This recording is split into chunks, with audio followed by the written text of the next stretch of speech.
New video shows the moments before a duck hunter in Crow Wing County was rescued over the weekend. The sheriff's office says that he fell in the cold water and was stuck floating for hours. Gordon Severson explains how a drone may have saved the man's life.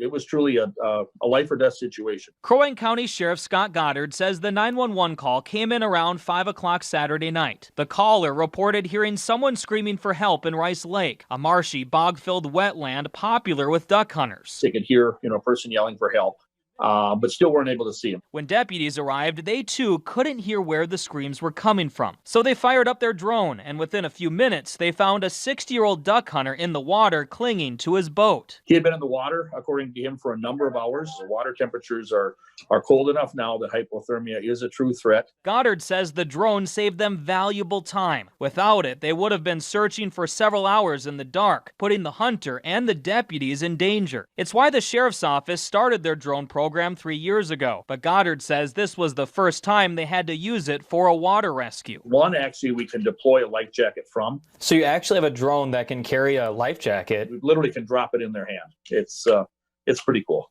Yeah.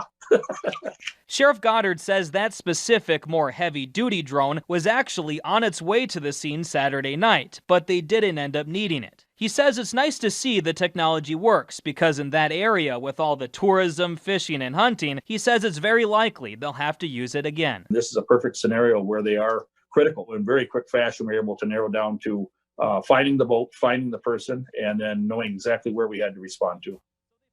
And the sheriff's office says that the hunter did the right thing by staying with his boat. Not only can your boat help you stay above the water, but they're easier to see. Taking his talents to the next level, NDSU's quarterback is declaring he's eligible for the NFL draft. Beth is in with the decision and what's next for the Bison.